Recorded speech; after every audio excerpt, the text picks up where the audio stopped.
Assalamualaikum warahmatullahi wabarakatuh. Jumpa kembali dengan saya dalam mata kuliah pengantar ilmu politik. Pada kesempatan kali ini kita akan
HAM.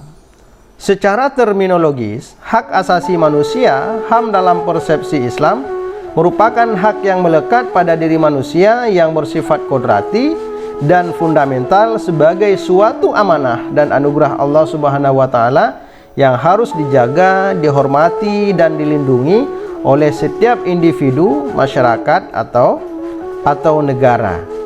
Ya, jadi ini menjadi tugas bersama untuk melindungi ataupun untuk menjalankan HAM ini secara bersama-sama agar hak-hak itu bisa terjaga oleh terjaga dari pelanggaran-pelanggaran yang kemungkinan bisa terjadi kapan saja. Nah, kalau kita lihat ya bahwa jika di Indonesia itu pelanggaran HAM itu sudah sering terjadi ya, kalau kita lihat ya, walaupun tidak semasif di negara-negara yang dilanda konflik-konflik besar, akan tetapi kalau kita lihat catatan sejarah yang terjadi di Indonesia itu, kalau pada era tahun 1997 kita tidak masuk pada era Orde Lama ya, karena di saat Orde Lama juga ada terjadi pelanggaran HAM. Ini kalau kita lihat di era Orde Baru saja, misalnya peristiwa penghilangan orang secara paksa 1997-1998. Ini masa-masa di mana masyarakat, para aktivis menuntut agar Soeharto lengser daripada jabatannya sebagai presiden. Kemudian kerusuhan Mei 1998 ya, ini juga bagian daripada menuntut Soeharto turun daripada jabatan presiden. Kemudian kalau di Aceh itu peristiwa Simpang KKA 3 Mei 1999, ini juga pelanggaran HAM yang sangat luar biasa ya, banyak orang yang tidak berdosa ditembak ya, di saat kerusuhan terjadi di Simpang KKA. Bahkan ada anak-anak yang juga ikut menjadi korban, dan sampai dengan saat sekarang ini itu belum terselesaikan dengan baik ya. Dan ini suatu hal yang sangat kita sayangkan ya. Kemudian kita juga melihat Al-Quran itu mengisyaratkan mengenai hak asasi manusia. Salah satunya dalam Quran surat An-Nahl ayat 90 yang berbunyi,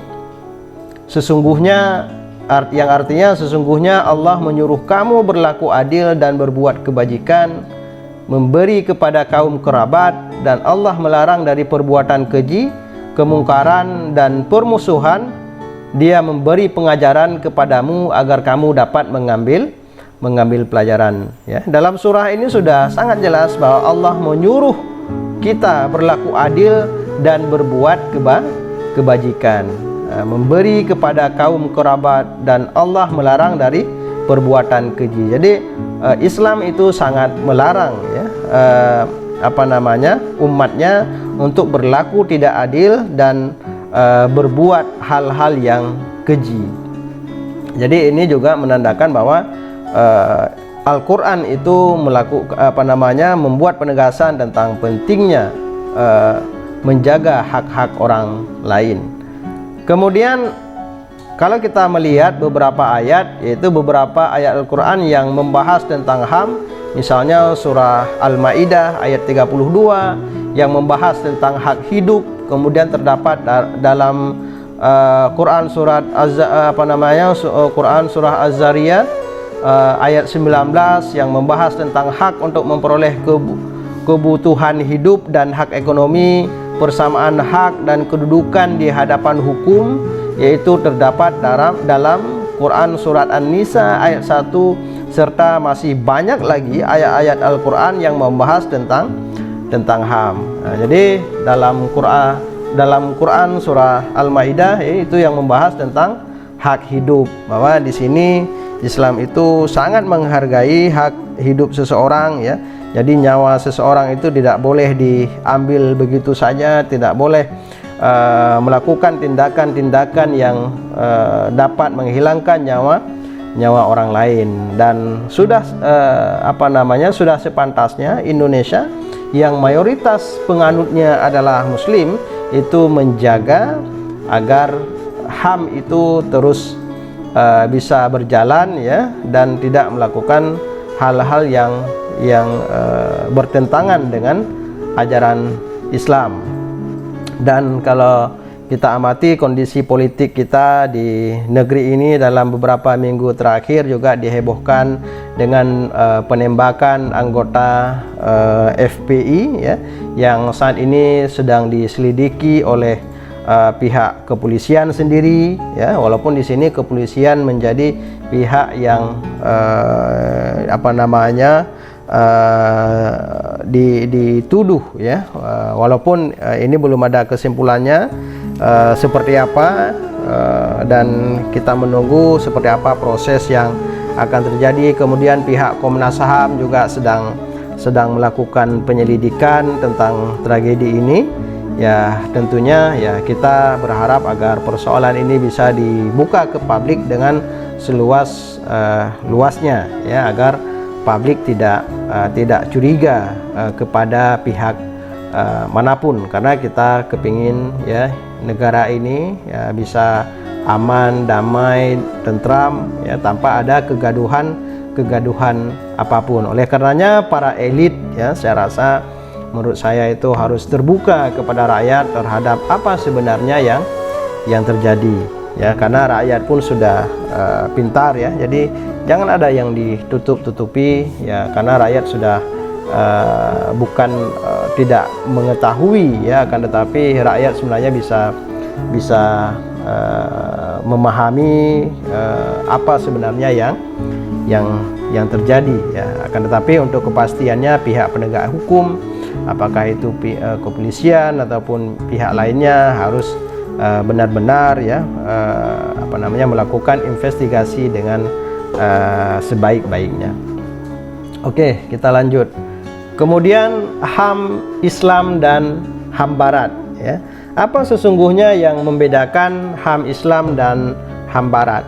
Kalau HAM dalam pandangan Islam itu Tuhanlah yang menjadi acuan, mengikuti segala aturan yang telah ditentukannya. Apa maksudnya ini? Kalau dalam pandangan Islam, HAM itu sudah diatur oleh Tuhan, yaitu melalui Al-Quran ya, kemudian ada sunnah Nabi Muhammad SAW, dan ini menjadi patokan bagi Islam apa seharusnya yang dilakukan dan apa yang seharusnya tidak boleh dilakukan. Jadi HAM dalam pandangan Islam tidak boleh keluar daripada dua koridor itu, Al-Quran dan Sunnah.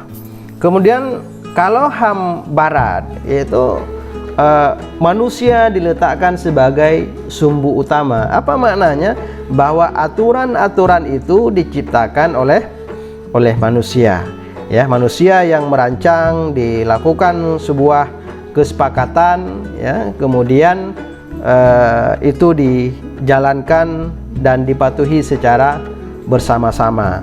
Walaupun ini ada sedikit perbedaan ya, kalau sebagaimana yang sudah kita bahas ke belakang ya, misalnya dalam HAM Barat itu menentang terhadap hukuman mati, tetapi kalau dalam Islam ya hukuman mati itu sah-sah saja dilakukan apabila itu sudah melanggar ataupun perbuatan yang memang sudah dibolehkan ya untuk melakukan hukuman mati ya, seperti yang sudah kita bahas ke belakang ya, misalnya ada qisas dalam Islam, orang yang dibunuh harus dibunuh ya, kemudian pencuri ya yang harus dipotong tangannya ya. Dan kalau kita lihat dalam Islam itu, kalau memang benar-benar dijalankan hukum itu betul-betul bisa memberikan efek jera kepada para pelakunya. Misalnya hari ini kita lihat kenapa korupsi di Indonesia itu sudah begitu sangat masif ya, karena memang pelaku korup itu sudah tidak takut ya. Ya, dari mana kita bisa melihat dia tidak takut? Di saat dia ditangkap ya, dia biasa-biasa saja. Ya, bahkan ada yang di dalam penjara mendapatkan fasilitas yang mewah, misalnya seperti Setia Novanto. Kemudian kita bisa melihat misalnya kasus Gayus Tambunan dulu, di saat dia sudah diputuskan bersalah, tapi dia dijumpai sedang nonton tenis di Bali. Kemudian kasus-kasus lainnya misalnya mendapatkan fasilitas-fasilitas tidak seperti halnya orang yang sedang menjalani masa hukuman, macam orang seakan-akan dia sedang tidur di hotel. Ini kenapa? Ya karena memang aturan yang diterapkan itu tidak sesuai dengan anjuran Islam. Tetapi kalau kita lihat sebenarnya kalau tingkat korupsinya sudah begitu besar ya, ini untuk memberikan efek jera, menurut saya ini hukuman mati itu adalah hukuman yang sangat pantas. Kenapa? Karena Indonesia saat ini juga menjadi salah satu negara terkorup, ya, negara terkorup, ya, di dan korupsi itu tidak hanya dilakukan oleh golongan-golongan saja, golongan per golongan ataupun dari kalangan-kalangan tertentu saja. Ya, kita lihat ya mungkin yang hari ini tidak korupsi ya karena belum kedapatan saja. Ya, tetapi banyak juga mungkin ya orang-orang yang melakukan korupsi, dan ini kenapa ya karena paling-paling di saat mereka korupsi bermiliar-miliar di penjara hanya 5 tahun, ya hanya 4 tahun, 3 tahun, dan ini menandakan bahwa hukum yang tidak begitu tegas, ya. Karena dengan korupsi itu juga sebenarnya juga melanggar HAM, ya. Kenapa melanggar HAM? Ya karena dengan dia korupsi tentunya membuat orang lain menjadi susah, ekonomi negara menjadi susah, menjadi tidak stabil, masyarakat terjadi kelaparan di mana-mana, gitu ya. Bahkan dalam beberapa minggu terakhir, hari terakhir ini kita dihebohkan dengan ibu yang membunuh 3 anak kandung, ya karena himpitan ekonomi. Kemudian seorang suami yang membakar istrinya, ini juga disebabkan oleh hambatan ekonomi. Kenapa negara kita seperti negara yang sangat miskin, padahal negara kita memiliki sumber daya alam yang melimpah, APBN yang banyak, tapi kenapa bisa terjadi seperti ini? Ya ini salah satunya adalah disebabkan oleh korupsi. Yang kaya semakin kaya, yang miskin semakin miskin. Jadi konklusinya, kesimpulannya, kalau betul-betul HAM itu dijalankan dengan sebaik-baiknya, saya yakin ya Indonesia ini akan menjadi negara yang maju, ya, negara yang badlatun taibatun wa rabbul ghafur. Ya, mungkin hanya sekian ya penjelasan singkat saya terkait HAM dalam pandangan Islam. Teman-teman bisa membaca lagi pada referensi-referensi yang lain karena ruang lingkupnya itu sangat luas sekali, sangat banyak sekali. Jadi karena waktu yang terbatas, saya hanya menjelaskan sebagian kecil saja daripada HAM dalam pandangan Islam. Dan kawan-kawan ya, saya harapkan tidak hanya mendengar uraian yang saya berikan, tetapi juga membaca yang sumber-sumber yang lain agar menambah pengetahuan teman-teman semuanya. Hanya ini yang dapat saya sampaikan pada kesempatan ini. Kita berdoa agar negara kita terus menjadi negara yang aman, damai, dan bebas daripada pelanggaran HAM. Saya akhiri, billahi taufik wal hidayah. Wassalamualaikum warahmatullahi wabarakatuh.